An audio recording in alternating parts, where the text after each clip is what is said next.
Escucha bien, las transgresiones que llevó no le fueron perdonadas y los pecados que él cargó no fueron cubiertos.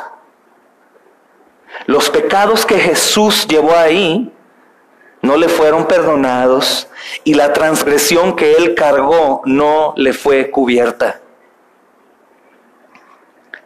Dice el versículo 2 del Salmo 32. Bienaventurado el hombre a quien Jehová, ¿qué dice? No culpa de iniquidad. Esto solo es posible, hermanos, porque nuestros pecados fueron imputados a Cristo en la cruz. Esto solo es posible, el ser bienaventurados y bendecidos, porque los pecados y el castigo nuestro fueron puestos sobre Jesús en la cruz. Y esto es algo que constantemente a mí me gusta mucho recordar, hermanos, porque cuando lo olvidamos comenzamos a vivir una vida tibia en todos los sentidos, no únicamente en el cristianismo, sino en el día a día. Olvidamos que si recibimos la luz del sol, no es porque lo merecemos, sino es porque Cristo se hizo maldición y fue expuesto en la cruz como un pecador. Que si tomamos un vaso de agua y disfrutamos el agua caer por nuestro organismo, no es porque lo merecemos, sino es porque Cristo fue colgado en la cruz y fue hecho maldición ahí. Si nosotros podemos sentir paz y dormir plácidamente y despertar con gozo y escuchar a los pájaros cantar y ver el cielo y levantarnos y disfrutar aún del cansancio, no es porque nosotros lo merecemos, sino es únicamente porque Cristo se hizo maldición en la cruz. El recordar esto, amados, nos lleva a vivir una vida de constante adoración, porque día a día nosotros recibimos diferentes misericordias de todo tipo. Y día a día nos olvidamos de ellas, día a día buscamos más, cuando hemos recibido todo, hermanos, de parte de Dios. Si un hombre, hermanos, es contado como bienaventurado en este salmo, no es como dicen nuestros hermanos o muchos de aquellos cristianos carismáticos o arminianos que definimos esa doctrina en el punto específico de no somos tan malos. Es que el hombre no es tan malo. El Dios que ellos quieren y necesitan es el Dios de amor que los abraza en su dolor y en su necesidad. Pobres hombres han sufrido tanto que ellos necesitan un Dios que pueda complacerlos y decirles: no llores, estoy aquí contigo. Ese es el mismo diablo, hermanos, queriendo opacar la maldad del hombre y engañándolo para que el hombre diga: yo no soy tan malo. Por eso es que cuando cosas malas suceden en el mundo, la gente se pregunta: ¿y por qué a mí? ¿Por qué yo, Señor? Si yo te oro y voy a la iglesia, ¿por qué a mí? Si no soy tan malo como aquel. El hermano Johnny daba el devocional el domingo. O sea, no envidies, no se hace, no desees el mal, el bien que los malos tienen. Parafraseando el devocional que daba. No envidies la riqueza de los malos. No envidies la bienaventuranza de sus vidas. No envidies porque ellos pagarán su mal. Al contrario, hermanos, gozarnos porque lo que tenemos hasta hoy es inmerecido. Hemos hablado antes acerca de la gracia. La gracia es que recibimos lo que no merecemos. Y misericordia es que no recibimos lo que merecemos. Y Dios es muy misericordioso con nosotros. Aunque no parezca, esta doctrina demoníaca, hermanos, el de no somos tan malos, es lo que arruina tu cristianismo y el de muchos otros. No somos tan malos. Mis hijos no son tan malos. Dios verá su corazón. Problema, hermanos. Si Dios ve nuestro corazón, nos envía directamente al infierno. No, yo pienso que Dios no es así. Es mucho, ¿no? Hablar tanto de condenación, tanto de la ira, tanto del castigo en el infierno. No, Cristo ya murió. Es necesario que entendamos nuestra pecaminosidad para que podamos entender la santidad suprema del Señor. Y podamos agradecer de qué nos libró, porque ninguno de nosotros, ni aún el mejor de todos, podría llegar al cielo por su propio mérito. Ninguno de nosotros, hermanos. Ninguno de nosotros. Si nos preguntamos el por qué las iglesias están tibias, o por qué las familias están tibias, o por qué llevamos una vida mundana o combinada con el mundo, o por qué no confiamos en la palabra de Dios del todo, es porque no comprendemos esta doctrina, hermanos, de la cruz. no podemos entender en realidad que cada bendición que tenemos hoy, aun cuando un dolor de cabeza se va, es porque Cristo se hizo maldición en la cruz del Calvario por culpa nuestra. Si un hombre es contado como bienaventurado, porque la iniquidad no se imputó sobre él, entonces esto quiere decir que Cristo fue maldito más allá de toda medida. Maldito más allá de cualquier pensamiento que nosotros podamos entender de maldición. Más allá de lo que nos podamos imaginar. Porque la iniquidad de todos nosotros cayó sobre él, como dice Isaías capítulo 53, versículo 6. Toda la maldición que iba a caer sobre nosotros y la ira completa, aún la maldición que ya había caído sobre el mundo desde la caída, hermanos, cayó sobre Jesús. Todo absolutamente fue cargado por nuestro Señor de señores, el Señor Jesucristo. Miren, hermanos, en los capítulos 27 y 28 del libro de Deuteronomio, Dios está dividiendo, si quieren acompañarme ahí un poco. Dios divide a la nación de Israel en dos campamentos separados. 27 y 28, no vamos a leer todo, pero quisiera que vieran un poco nada más. El Señor coloca un campamento en el monte Gerizim y otro en el monte Ebal. Aquellos que estaban en el monte Gerizim fueron ordenados a pronunciar las bendiciones que vendrían sobre aquellos que obedecerían a Dios. Bendiciones para los que obedecerían a Dios. Por su gracia siempre ha sido. Deuteronomio capítulo 28, versículo 1 al 14. Les voy a leer un poco, hermanos. Dice el título, ¿no? Puesto por hombres, no es inspiración divina, pero es un buen título. Dice: acontecerá que si oyeres atentamente la voz de Jehová tu Dios para guardar y poner por obra todos sus mandamientos que yo te prescribo hoy, también Jehová tu Dios te exaltará sobre todas las naciones de la tierra. Y vendrán sobre ti todas las bendiciones y te alcanzarán si oyeres la voz de Jehová tu Dios. Bendito serás tú en la ciudad y bendito serás tú en el campo. Bendito el fruto de tu vientre, fruto de tu tierra, fruto de tus bestias, la cría de tus vacas y los rebaños de tus ovejas. Benditas serán tus canastas y tu arteza de amasar. Bendito serás en tu entrar y bendito serás en tu salir. Jehová derrotará a tus enemigos que se levanten contra ti. Por un camino saldrán contra ti y por 7 caminos huirán delante de ti. Jehová te enviará su bendición sobre tus graneros y sobre todo aquello en que pusieres tu mano, y te bendecirá en la tierra de Jehová tu Dios, que Jehová tu Dios te da, Te confirmará Jehová por pueblo santo suyo, como te ha jurado, cuando guardares los mandamientos de Jehová tu Dios y anduvieras por sus caminos. Amén. Hermanos, ¿cuándo entonces podríamos ser bendecidos nosotros? ¿Y cuándo podríamos obedecer toda la ley de Dios, hermanos? Entonces Él coloca ese campamento en el monte Gerizim y el otro en el monte Ebal. Aquellos que están en el monte Gerizim son aquellos que son ordenados a pronunciar las bendiciones que van a venir sobre aquellos únicamente que obedezcan al Señor su Dios. Aquellos que estaban en el monte Ebal, hermanos, fueron ordenados a pronunciar las horribles maldiciones del juicio divino que caería sobre todos aquellos que desobedecen a Dios. Deuteronomio capítulo 28, versículo 15 al 68, no vamos a leer todo, hermanos, viene ahí y dice, el título me gusta mucho, dice: consecuencias de la desobediencia.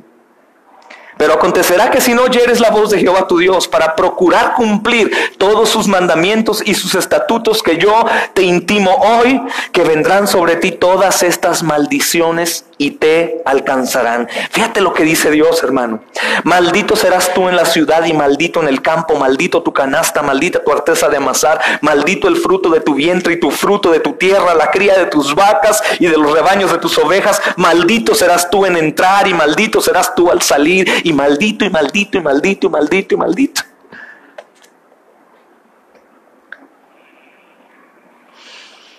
Esos hermanos que están en esa condición somos nosotros. Y si te das cuenta a la luz de lo que la Escritura nos enseña respecto a nuestro pecado, siendo honestos, ¿en cuál de los dos montes nosotros estaríamos puestos por Dios.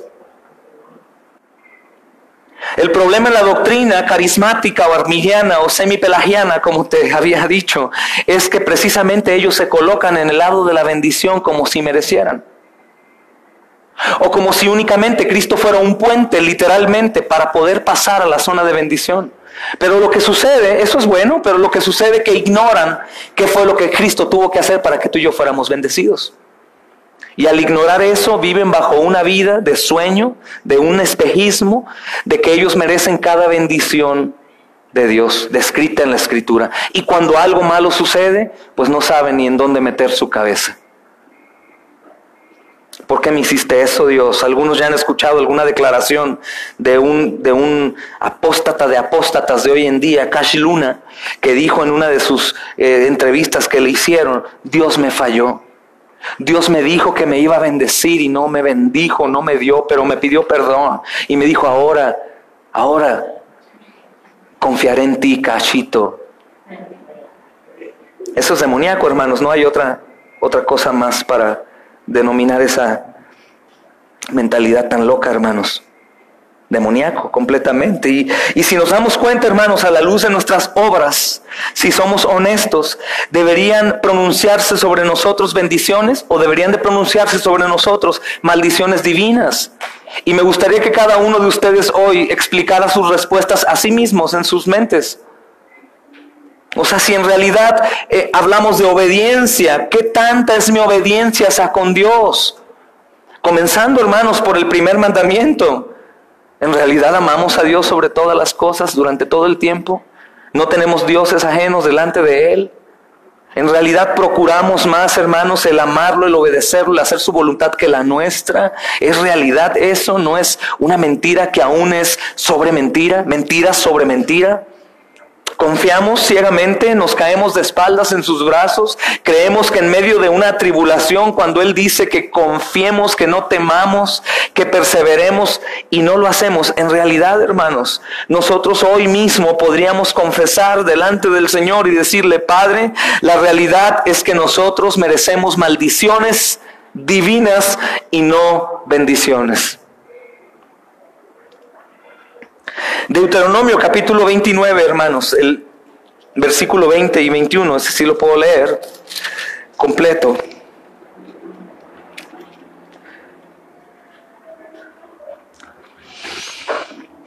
Está declarando los juicios que habían de ser desde el monte Ebal,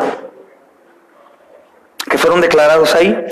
Dice: no querrá Jehová perdonarlo, sino que entonces humeará la ira de Jehová y su celo sobre el tal hombre, y se asentará sobre él toda maldición escrita en este libro, y Jehová borrará su nombre de debajo del cielo, y lo apartará Jehová de todas las tribus de Israel para mal, conforme a todas las maldiciones del pacto escrito en este libro de la ley.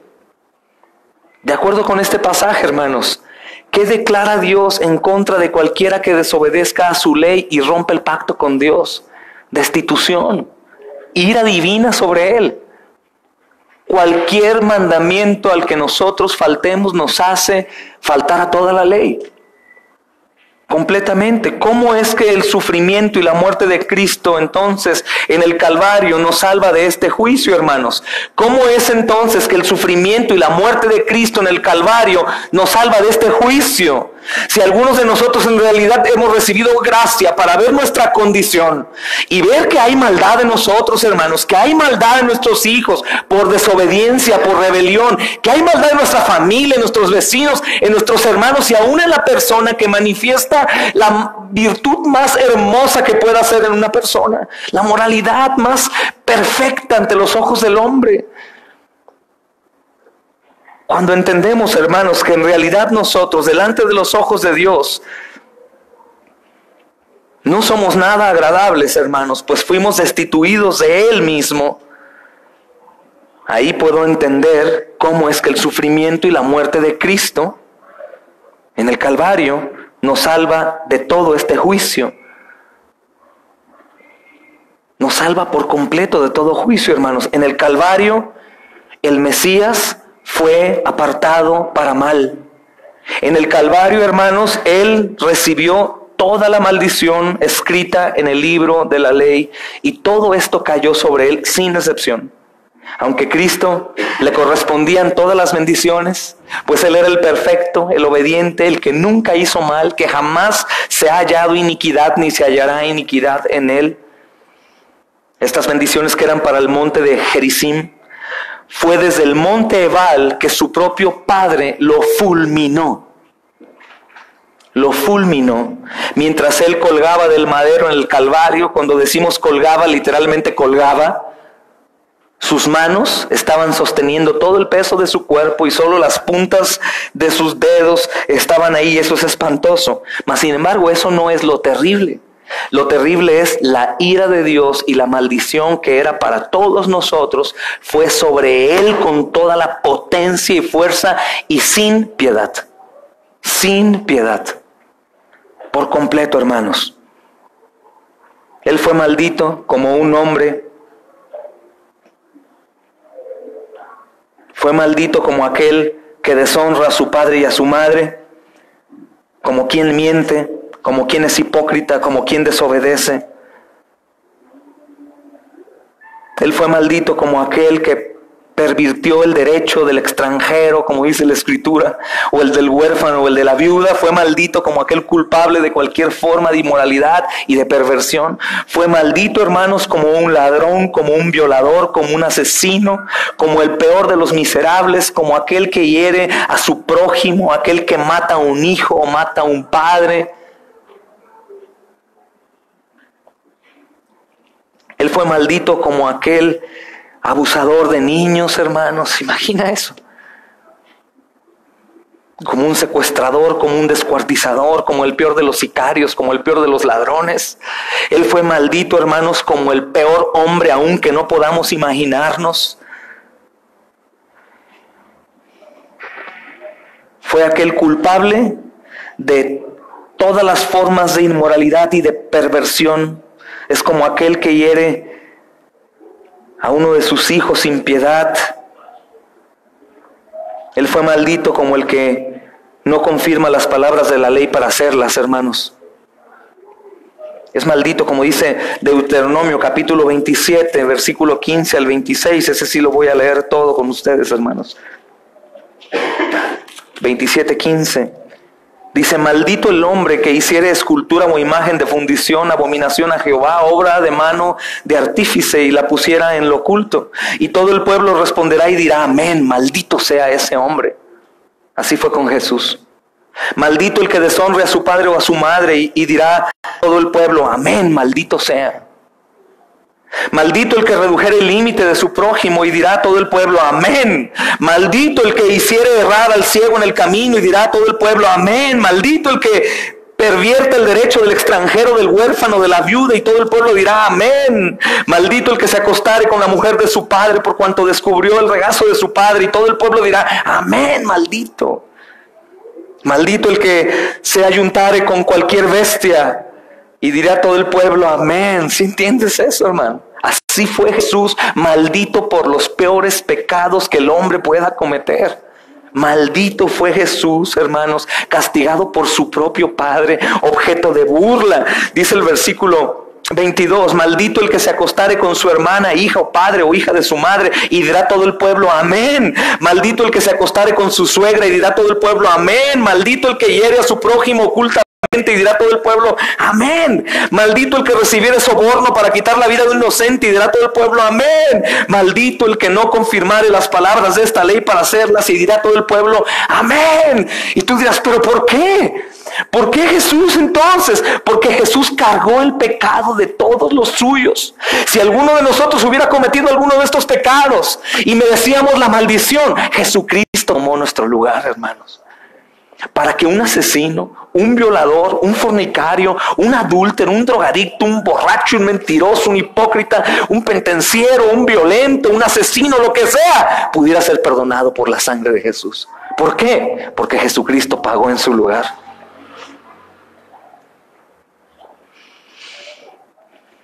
Sin embargo, hermanos, Dice Proverbios capítulo 26, versículo 2, y declara aquí la escritura, la maldición nunca vendrá sin causa. Había una causa, hermanos. Nuestro pecado era el motivo por el cual el Hijo de Dios pasaría eso. La redención, el rescate de Jesús va más allá de lo que nosotros podemos imaginar. Pero ese es nuestro objeto de adoración. Por eso recuerdas que decía el apóstol Pablo que él únicamente quería enfocar sus pensamientos y su evangelio ¿en qué? En la cruz. Ay, con que entiendas la cruz y sepas lo que hizo Jesús, no cualquier cosa. Jesús pagó por mí. Jesús murió en tu lugar. Él te ama, aleluya. Él me ama. Es como aquellos que predican el evangelio distorsionado, horrible, demoníaco, hermanos. Jesús te ama. Tú que estás sufriendo, tú que estás pobre, tú que tienes una necesidad, tú que tienes a tus hijos enfermos, a tu esposo malo y lo que sea. Tú ven a Jesús, Él te ama, Él quiere curarte. ¿Dónde firmo? Eso no es la intención, hermanos, del evangelio. La buena nueva del evangelio, hermanos, es buena porque la mala noticia del evangelio es completamente mala. Completamente mala. Y una de las cosas que el evangelio nos enseña es que el mismo pecado nos mantiene un tanto cegados para no ver nuestra iniquidad tan grande. Y que nosotros nos sobemos la espalda y digamos, no es para tanto, pobre de ti. Ni el mismo Dios te entiende. La escritura está equivocada, tú no eres tan malo. En realidad no somos tan malos, somos perversos, depravados totales, hermanos. Comenzando por no cumplir el primer mandamiento.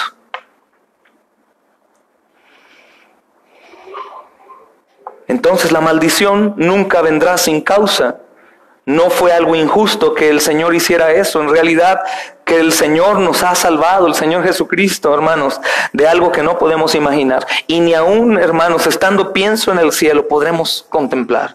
Porque jamás aquellos que estén en Él van a gozar ni una mínima pizca de la ira de Dios que Jesús sufrió en su totalidad. Por eso no podremos comprenderlo jamás, hermanos. Aquellos que han de ser salvos, pero aquellos que no sean salvos, hermanos, ellos sí lo podrán entender. Y será demasiado tarde. La maldición sí vino sobre Cristo, que estaba sin pecado. Y esto fue, hermanos, número uno, porque Dios es justo y tenía alguien que pagar por el pecado. Cristo lo hizo. Y la maldición vino sobre Cristo sin pecado, porque Él llevó los pecados de su pueblo delante de la vara del juicio de Dios. Esto quiere decir que el Hijo se hizo maldición por nosotros. Amén, hermanos. Vamos a pasar a otro tema que es muy de la mano, pero me gustaría que lo anoten para ir diferenciando. El Hijo se hizo pecado por nosotros, el Hijo se hizo maldición, el Hijo sufrió la ira de Dios, toda la ira de Dios. El Hijo sufrió toda la ira de Dios. En el estudio anterior, hermanos, es profundo y fuerte, doloroso. Entendemos que Cristo llevó nuestro pecado y nuestra maldición. Eso es delante de Dios mientras colgaba en la cruz del Calvario, juzgado por su propio Padre, castigado por su propio Padre. Y en este capítulo, hermanos, vamos a aprender que Cristo llevó nuestro pecado para sufrir la ira de Dios en nuestro lugar. Al hacerlo, hermanos, Él iba a satisfacer las demandas de la justicia de Dios e hizo posible que Dios fuera tanto justo como el que justifica al hombre pecador. Por eso es posible que hombres como tú y como yo podamos algún día entrar a la presencia del Señor. Y eso no es como algunos de nosotros recibimos la enseñanza, es que Él ya nos hizo justos. Es decir, ya no somos pecadores, ya somos justos ahora. Ahora ya podemos nosotros llegar delante de Él porque la obra de Cristo me ha purificado a tal grado que yo ya no soy un pecador. De hecho, he escuchado enseñanzas que dicen engañado diciendo que ellos ya son buenas personas. La única manera, hermanos, que nosotros podemos llegar delante del Padre es porque Él vea la sangre rociada en nosotros, como el pueblo de Israel con el ángel de la muerte, lo platicaba en la cena del Señor el domingo.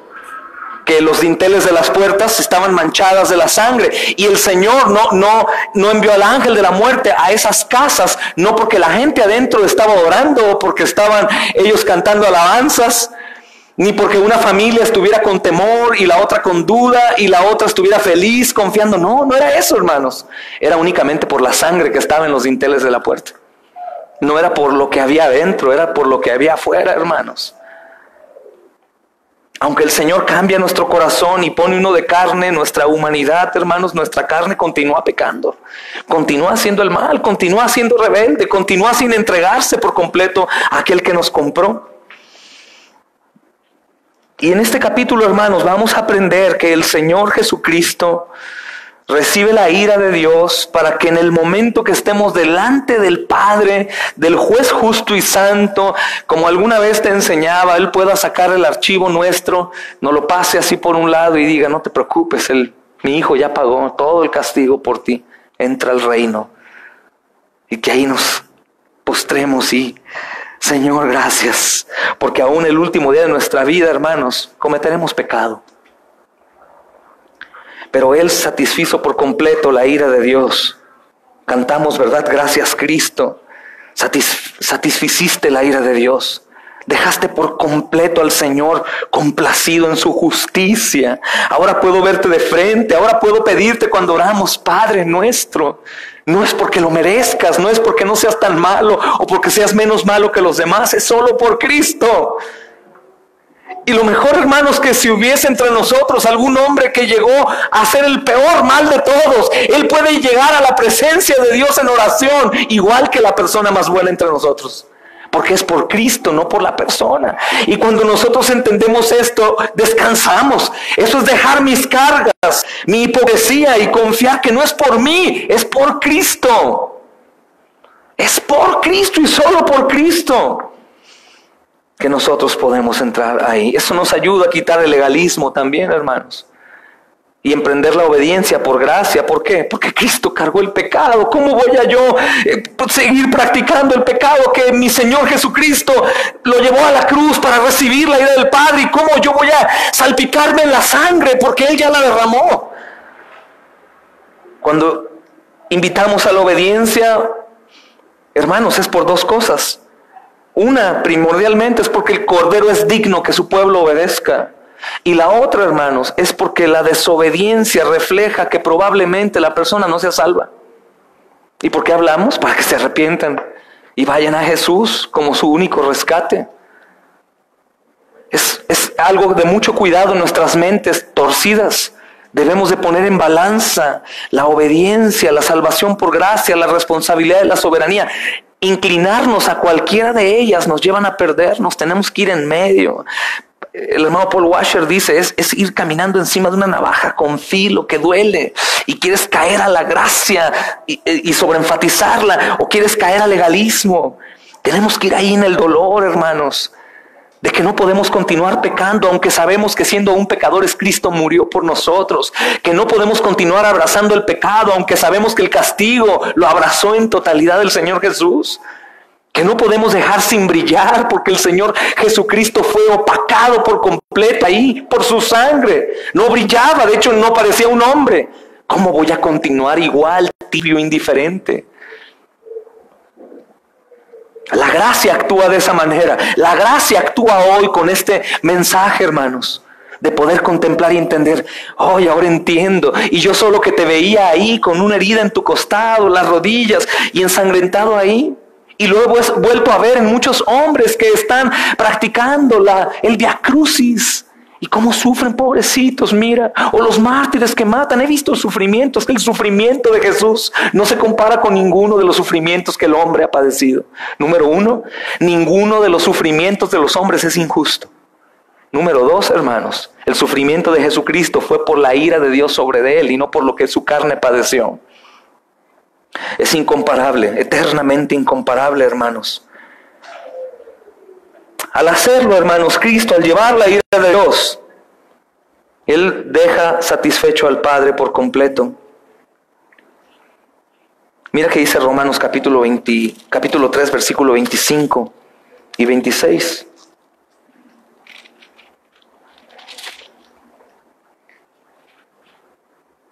Dice el 24, siendo justificados gratuitamente por su gracia, mediante la redención que es en Cristo Jesús, a quien Dios puso como propiciación por medio de la fe en su sangre, para manifestar su justicia a causa de haber pasado por alto en su paciencia los pecados pasados. Esta palabra propiciación, para poderla entender bien, imagina que viene una jauría, bestias rabiosas enfrente, y alguien se pone como carnada a fin de que tú puedas escapar. Nada, ningún ejemplo llegaría, pero nuestra mente toma como mayor fuerza en el entendimiento cuando ponemos ejemplos de ese tipo. Vi un video el otro día de una venada, si se le llama así, venado, creo que era mamá, y el venadito va cruzando un río y un hipopótamo sale y se ve que la mamá emprende carrera, hermanos, y se pone entre el hipopótamo y el hijo y se frena para que el hipopótamo la devore y el hijo pueda irse. Igual ahí muchos derraman una lágrima. Lo que hizo el hijo es peor, porque a una parte esa ira no era de bestias, sino era de su propio padre. En realidad el hijo sintió el abandono del padre. Esa declaración, hermanos, de ¿por qué me has abandonado? No es simplemente porque el padre no llegó, hermanos, y él esperaba que llegara, sino que sintió el abandono por completo de la paternidad de Dios. Sintió el sufrimiento, hermanos, de sentirse separado de Él, aunque estaban juntos desde la eternidad y siempre. Sintió el abandono del Padre. Y eso dejó satisfecho a Dios. ¿Por qué? ¿Qué acaso Dios es malo? No, hermanos, es justo. Es justo.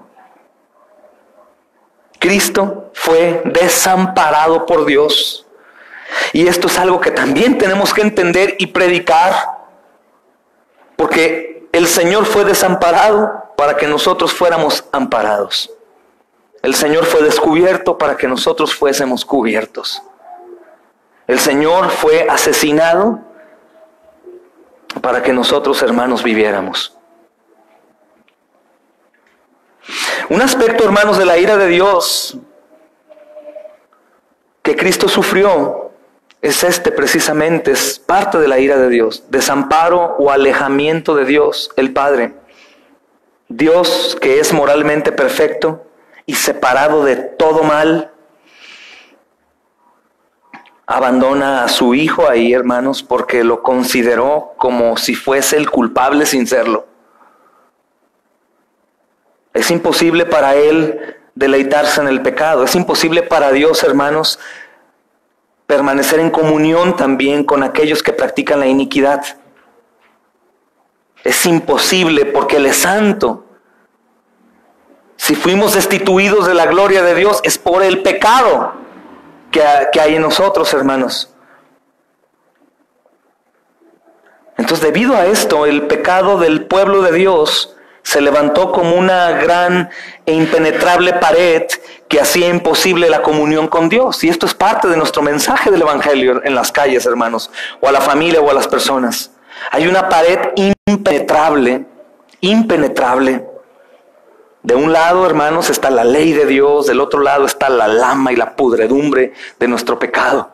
Impenetrable, no podemos brincarla, y cuando sentimos que vamos bien y somos buenos, nos encontramos con su perfecta ley moral y chocamos. Ahí quedamos. Oh Señor, por eso cuando preguntamos en la calle que necesitamos buenas personas para hacer un test, hay gente que dice ellos desde su mente pervertida, hermanos, dicen yo no soy tan malo. Pero cuando nos enfrentamos a la ley perfecta, moral de Dios, nos damos cuenta que todos somos pecadores.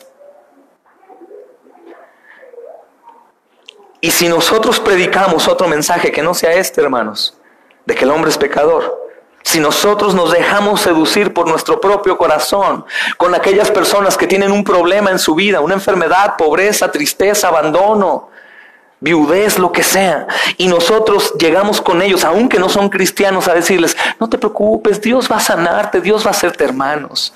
Lo único que estamos haciendo es engordar más al cerdo. Lo único que estamos haciendo es darle de comer más a la bestia. Lo único. Si nuestro corazón se enternece más por el pecador, por su sufrimiento, que por el justo, bueno y santo y perfecto sufrimiento de Jesús, estamos mal. Y lo único que vamos a hacer es hacer falsos convertidos. Hay unas estadísticas, hermanos, que hablan acerca del cristianismo moderno y dicen que el 90% de las personas que fueron cristianas con un evangelio diferente, o bueno, creyeron que eran cristianas, se apartan del Señor. Y la mayoría de veces que se apartan es porque el Señor no les da lo que les prometió. Hazme el favor. Cuando nosotros nos encontramos en la condición que realmente estamos y nos encontramos ahí en esa condición de pecado, absoluta pobreza espiritual, muerte, hundiéndonos, hermanos, como decía Sproul y lo he mencionado antes, ya sumergidos en el fondo del océano sin que ningún submarino ni buzo pueda llegar. Y ahí a punto, hermanos, de estar ya en la agonía de la descomposición, ya muertos, el Señor Jesucristo se zambulló, soportando toda la presión del océano, hermanos, y salió y nos sacó y después nos tomó y nos dio aliento para vivir sin ninguna esperanza. Si nosotros aprovechamos el dolor del hombre para predicar el evangelio, esto puede ser mucho mejor, hermanos. Probablemente es destrozada la persona, probablemente se te echa encima y te dice: yo no quiero a ese Dios que me va a enviar al infierno porque aún sufro y aparte tú me estás enviando al infierno. Yo no quiero a ese Dios. Sé que no lo quieres, el diablo tampoco lo quiere, pero lo necesitas para tu salvación. Hemos visto, hermanos, que el evangelio predicado, la manera bíblica, el único evangelio verdadero, vamos y lo llevamos a lugares de dolor y hemos visto fruto en las personas. Siempre tendemos a rebajar el evangelio o atenuarlo porque el sufrimiento de las personas es mucho. Algunos caen en la tentación de vestirse de payasos, de hacer chistes, de usar títeres y esas cosas. Y caímos en la tentación nosotros en un principio con nuestro evangelio también. Porque ¿cómo vamos a llevar la verdad tan dura a un lugar en donde hay tanto dolor? Hermanos, si no llevamos esa verdad tan dura, ellos podrán ser hipnotizados por un evangelio falso, pero irán al infierno por la eternidad. Y también recordar, hermanos, que el evangelio está lleno de amor, no es únicamente juicio y condenación. No sería evangelio. Evangelio quiere decir buena nueva. Entonces, hermanos, debido a todo esto que platicamos, el Señor levantó un muro por la perversión y el pecado, impenetrable. Y para remediar esta gran separación que había entre el hombre y Dios, hermanos, el Hijo tuvo que ser puesto en nuestro lugar y llevó nuestra culpa y nuestros pecados y fue desamparado por Dios hasta que el castigo por nuestro pecado fue completamente pagado en totalidad. Y esto es hermoso, hermanos, porque cuando Jesús dice consumado es, no es porque ya no pudo más, o no es porque Él ya fue asesinado por completo. Dice la Escritura, el mismo Señor declara que Él es el único dueño de su propia vida y que la puede volver a tomar por completo. El Señor soportó hasta el final, hasta que Él sabía que había derramado hasta la última gota de su sangre por los que el Padre le regaló en la eternidad y los rescató. Es como si hubiera dicho: pagué hasta por el último de los míos, hasta por el último de los míos. Ahora sí puedo quitarme mi vida. Ahora sí puedo apagar mi interruptor. Ahora sí ya terminé, Señor. Nadie lo mató como tal. Él mismo, hermanos, tomó su vida para después volverla a tomar, siendo desamparado. Mira qué declara la Escritura en Habacuc.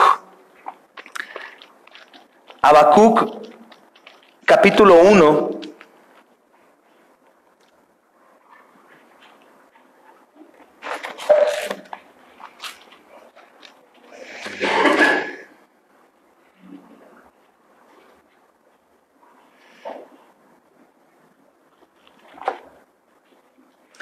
Versículo 13.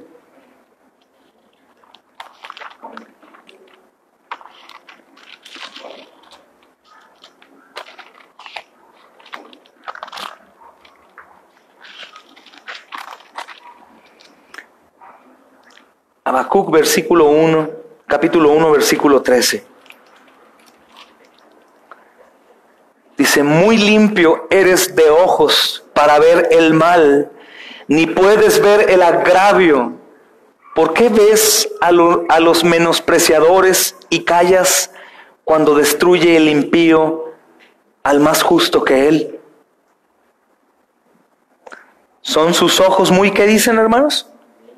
Muy limpios. ¿Para ver qué? El mal. No puede ver, ¿qué dice? No puede ver el agravio. Hermanos, de acuerdo a Isaías 59, versículo 2, ¿cómo dice la Escritura que afecta el pecado, la relación con Dios, con el hombre? Mira Isaías 59, sin olvidar lo que acabamos de leer aquí en Habacuc. Isaías 59, versículo 2. Dice, pero vuestras iniquidades han hecho división entre vosotros y vuestro Dios, y vuestros pecados han hecho ocultar de vosotros su rostro para no oír. Entonces, ¿puede un hombre tener comunión con Dios?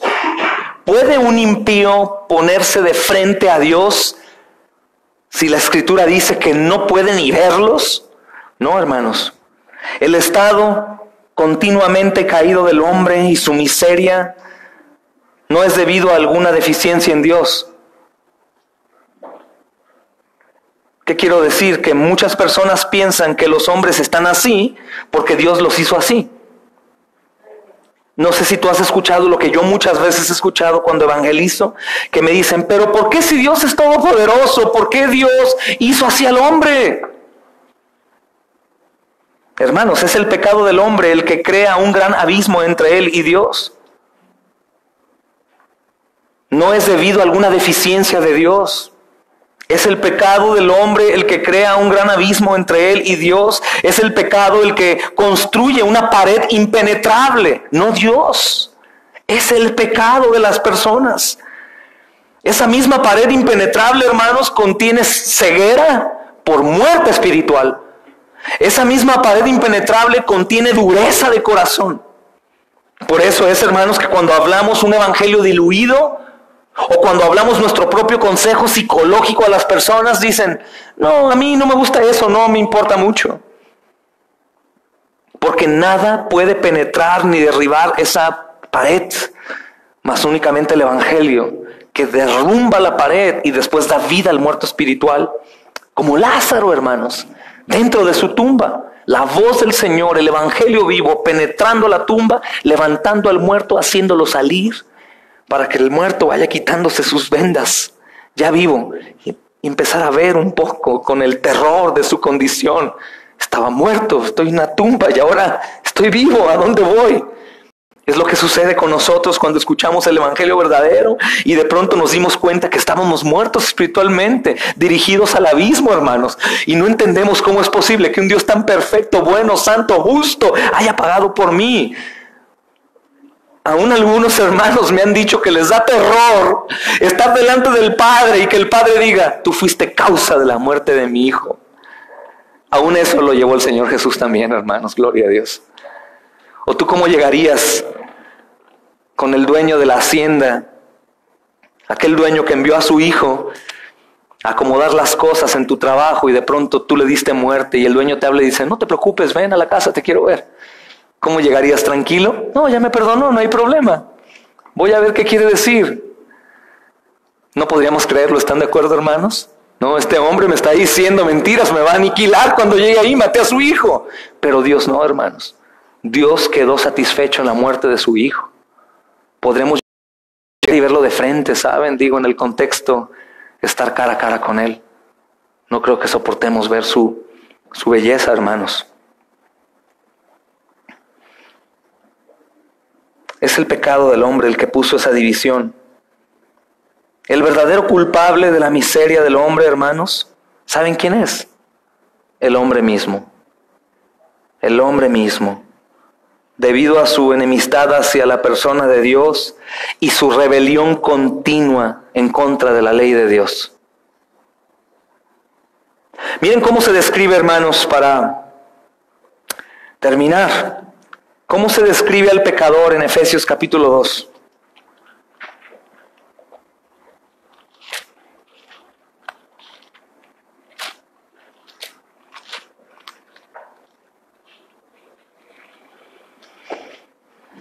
Efesios capítulo 2, versículo 12. En aquel tiempo estaban sin Cristo, alejados de la ciudadanía de Israel y ajenos a los pactos de la promesa, sin esperanza y sin Dios en el mundo. Si recordamos los textos que leímos en Deuteronomio capítulo 28, hermanos, podemos darnos cuenta que estábamos bajo maldición.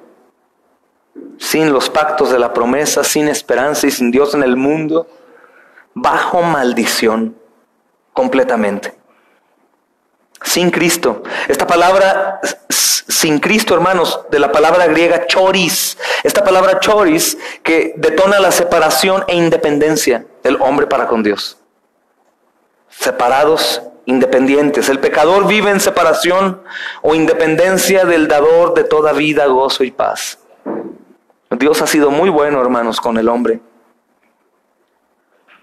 Dice apartados, la porción B, de la ciudadanía de Israel. Esta palabra griega, apolotrío, que significa alejar, apartados, alejados. El pecador estaba alejado del pueblo de Dios. Alejado del pueblo de Dios. Ajenos a los pactos de la promesa, de la palabra griega genos, con X, genos, que detona a un extraño o un extranjero, completamente extraños de Dios, no conocidos por Dios, aunque Él lo conoce todo, no conocidos por Dios, como aquellos a los que les dirá apartados de mí. ¿Qué más les dice, hermanos? ¿Nunca qué? ¿Y cómo si Dios conoce todo? Habla de una relación con Él, sin barrera, del otro lado del muro. Nunca los conocí. Aunque hablaban de Él, hacían milagros en su nombre y tantas cosas, hermanos. El pecador es un extranjero de todas las promesas de Dios. Aunque toda la gente va a decirte y aún puede llegar a confundirte. No, pero yo sí creo en Dios, creo también en el Espíritu Santo, en Jesús, en su Madre María. Yo creo. No, no te dejes engañar. Ellos tienen que creer en Cristo. Si no creen en Cristo como suficiente Salvador y Señor, ellos no van al cielo aunque crean en Dios Padre, hermanos. Por eso debemos de aborrecer el mensaje ecuménico, que pensamos que los católicos, los mormones, testigos de Jehová, luz del mundo, van a ir al cielo también porque tienen una pizca de fe en Jesús. No, hermanos, Él es el único y suficiente mediador, el único y suficiente Salvador. No necesita ayuda para su gloria con nadie. Así que si tú conoces personas que dicen, no, mira, yo sí confío en Dios Padre, yo le oro a mi Diosito todos los días. Pues no, ese Dios es un ídolo, es un demonio, un diablo. Tienes que confiar en Jesucristo como único Señor y Salvador. Y déjame decirte quién es Jesucristo y lo que ha hecho. Porque lo único que tú conoces de Él es que está colgado en una cruz y dudas de su resurrección. Por lo tanto, tú no eres salvo, aunque digas que lo eres. Dice la porción D. Dice, ajenos a la promesa, sin esperanza y sin Dios en el mundo. Y esto, hermanos, es probablemente el resultado más aterrador del pecado del hombre. Estar sin Dios. Entonces hemos entendido, hermanos, que el pecado del pueblo de Dios es como si se hubiera levantado una gran pared impenetrable que hace imposible la comunión con Dios. Y para reparar este gran daño o esta gran separación entre Dios y su pueblo, hermanos, insistimos una y otra vez y durante toda nuestra vida hasta que vayamos a muerte, lo tenemos que insistir a nuestros hijos, hermanos, porque esa es nuestra tarea primordial como padres, insistir el Evangelio, no confiando en sus buenas obras morales, ni en su bonita educación, ni en su bonita sonrisa. No, hermanos, tenemos que irnos al reino de los cielos hasta que estemos completamente convencidos de que nuestros hijos saben qué quiere decir evangelio, hermanos. Si no, roguemos a Dios, Señor, no me lleves hasta que mis hijos hayan sido salvados. Porque ¿quién más va a predicarles el evangelio con tanto esmero y amor y temor y terror, sino nosotros, hermanos? ¿Quién más? ¿Quién más? Pensando desde una perspectiva humana, ¿no? Porque obviamente Dios enviará, pero yo no me arriesgo, hermanos. Cristo se pone en nuestro lugar. Cristo llevó nuestro pecado, Cristo fue desamparado, Cristo fue humillado, Cristo fue exhibido como un objeto de burla. Cristo se puso ahí como si un telón se hubiese abierto y era un teatro para los demonios y los hombres perversos. Verlo ahí agonizante, se burlaban y gritaban y gozaban verlo ahí. Hermanos, Él sufrió el alejamiento de Dios y fue cortado de su favor, de su presencia, y toda la culpa, hermanos, fue pagada por el Señor Jesucristo en la cruz. En la cruz, no en el infierno, en la cruz, hermanos. Terminemos leyendo Mateo capítulo 27, versículo 45 y 46.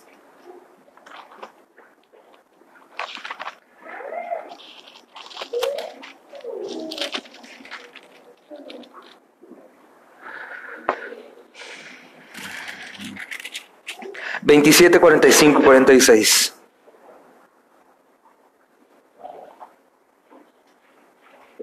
Y desde la hora sexta hubo tinieblas sobre toda la tierra hasta la hora novena. Cerca de la hora novena, Jesús clamó a gran voz diciendo: Elí, Elí, lama sabactani. Esto es: Dios mío, ¿por qué me has desamparado? Amén. Para darte una prueba de lo que el pecado ha hecho en nuestra mente. ¿Qué sientes tú al ver que están linchando a una persona en la calle? ¿Qué sientes si te toca presenciar en la calle un linchamiento con piedras, con patadas, con palos, aparte ofendiéndolo, desnudándolo? ¿Qué piensas si es un niño, por ejemplo? ¿O qué piensas si es un bebé? Jesús es más puro, más bueno, más santo que cualquier otra persona, hombre o bebé. Y ese acto que nosotros no podríamos tolerar al ver un linchamiento, no se compara con lo que sucedió en la cruz del Calvario con el Hijo de Dios. Ese linchamiento, un niño, un hombre, un joven, un señor, pudo haber sido por muchos motivos. Pero el linchamiento de Jesús en la cruz fue a causa de amor por ti, hermano y hermana. Vamos a orar. Gracias, amado Señor. Gracias, Señor.